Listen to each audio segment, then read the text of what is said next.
Located outside of Muir Woods in Marin County, California, Redwood Creek flows 6 miles from Mount Tamalpais State Park through Muir Woods to the Pacific Ocean at Muir Beach. Redwood Creek is home to the coho salmon and steelhead trout, 2 federally listed endangered species. Less than 60 years ago, an estimated 200,000 coho salmon spawned in California's streams, but numbers have dropped dramatically statewide. Redwood Creek had once been host to thousands of these fish, but in recent years, less than 450 salmonids have been counted in the vicinity of Redwood Creek.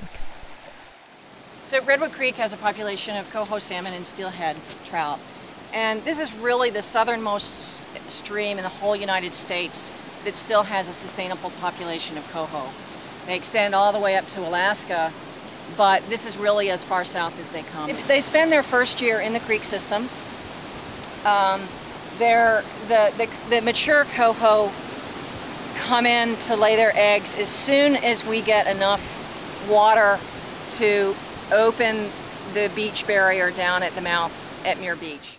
The primary goal of the project was to restore natural creek processes that would naturally improve habitat for salmon. And more specifically, what we were after was to improve habitat for the juvenile salmon so they could survive better during the summer period. The project actually was focused on 2 particular areas in the creek that extended over about 1,600 linear feet. The primary area in the heart of the project is a very channelized reach. It's so straight that we actually call it the bowling alley. So the project was designed so that this really channelized reach over time would actually develop a lot of curves or meanders. And those meanders would be created partially through the wood structures that we would install, which would also then create salmon habitat, and then partially through this natural process of overbank flows. So what we expect to see, 10, 20, 30, 40, 50 years down the line is a much more sinuous creek than we have today. When you allow the creek to flood over into the floodplain, you also enhance the natural vegetation along the creek bank. You get a wider corridor, and then you also enhance habitat for the songbirds that inhabit this watershed. The bowling alley had been confined in the prior farming era by a berm. The farmers actually didn't want the creek to flood into their farm fields, but when the farming ended, the berms were no longer needed. The other part of the project was a place where there's a very sharp bend in the creek, and we had big problems with erosion on the bank. This site was farmed throughout the 20th century by Amedeo Banducci, and before that by his father, and it was a recognized landmark actually in the community because it was so beautiful with all its flowers growing in the field and on the hillsides. My dad grew flowers.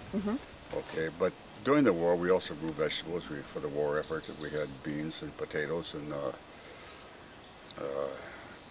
other peas I recall, and zucchinis I remember, and then we planted artichokes.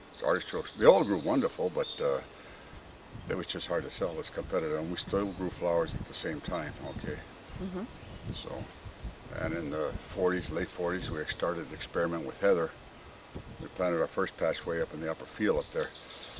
And when the lilac came in season, we used to sell it down the San Francisco farm market. Okay. Eventually, we were one of the owners of it. Okay. When lilac came in season, we picked the lilac. When oak in the fall came in season, you picked the oak.